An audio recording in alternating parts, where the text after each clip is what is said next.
Hello everyone. দিনটা ছিল আমাদের কৃষ্ণনগর রথতলা লোকনাথ মিশনের লোকনাথ উৎসবের চতুর্থ দিন। প্রথম 3 দিন যেতেই পারিনি, ভীষণ শরীর খারাপ ছিল। তো দেখো আজকে সবাই মিলে নাচে গানে একদম মেতে উঠেছে। তো শিল্পী ছিলেন শ্রী দেবাশিস চক্রবর্তী। তো তিনি কিন্তু ভীষণভাবে সবাইকে মাতিয়ে তুলেছিলেন, সবাই মিলে ভীষণ আনন্দ করে নিলাম। অনুষ্ঠান শেষে শুরু হয়ে গেল বাবার অধিবাস। হে প্রভু, হে দয়াময়, হে প্রাণনাথ, আজকে তোমার অধিবাস পূজার আয়োজন করা হয়েছে। অধিবাস পূজা শুরু হয়েছে।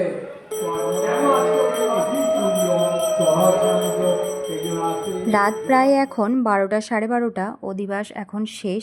প্রত্যেক বছর এই অনুষ্ঠানটি হয় সাধারণত বৈশাখ মাসের শেষ বুধবার।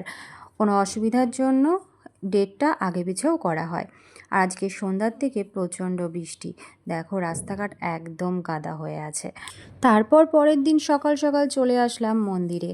আর এই যে এখন তৈরি হচ্ছে এখানে ভোগ, সমস্ত কিছু রান্নাবান্না হচ্ছে। আজ আছে বাবার পুজো, মহাযজ্ঞ আর সাথে ভোগ বিতরণ। এই দিকটা হলো মন্দিরের রন্ধনশালা, এখানে সব ভোগ রান্না হচ্ছে। দেখো এই দিকটায় অনেক বড় বড় কড়াইতে সব রান্নাবান্না হচ্ছে। আর এই দেখো যজ্ঞকুণ্ড কি সুন্দর করে সাজিয়েছে, তাই না? এখন শুরু হবে বিশ্ব শান্তি যজ্ঞ। যজ্ঞ মোটামুটি দুপুর 12:30, 1:45 নাগাদ শুরু হয়ে যায়।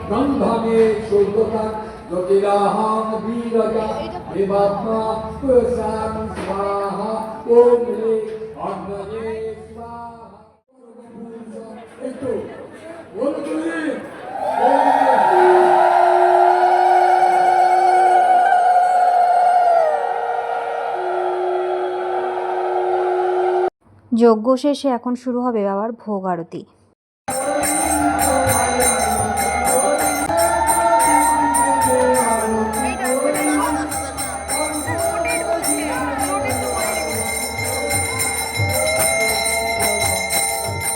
ভোগ নিবেদনের পরেই শুরু হবে ভক্তজনেদের মধ্যে প্রসাদ বিতরণ। এই যে সবাই এখন দুপুর থেকেই সবাই চলে এসছে, ভক্তজনেরা, এদেরকে এখন প্রসাদ বিতরণ করা হচ্ছে। সবাই কিন্তু স্বেচ্ছাসেবীরা কিন্তু সবাই এই কাজগুলো করছে। আমরা কিন্তু খুবই আনন্দের সঙ্গে কিন্তু সবার মধ্যে প্রসাদ বিতরণ করি। দুপুর থেকে রাত পর্যন্ত চলে কিন্তু এই ভোগ বিতরণ। আর অন্যদিকে কিন্তু ভোগের মালসাও দেওয়া হচ্ছে।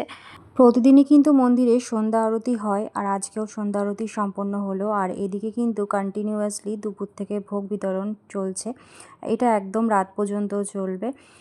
আর এই মন্দিরে এখনও পর্যন্ত যারা যারা আসোনি অবশ্যই বলবো তারা তারা ঘুরে যেও, বাবা লোকনাথের দর্শন করে যেও। আশা করি তোমাদের খুবই ভালো লাগবে। আর অনুষ্ঠানটি বৈশাখ মাসের লাস্ট বুধবারের হয়। ভিডিওটি কেমন লাগলো অবশ্যই জানিও। আর যাওয়ার আগে অবশ্যই কমেন্ট বক্সে বাবা লোকনাথের জয় লিখে যেও। তো দেখা হচ্ছে আবার একটি নেক্সট ব্লগে। টাটা।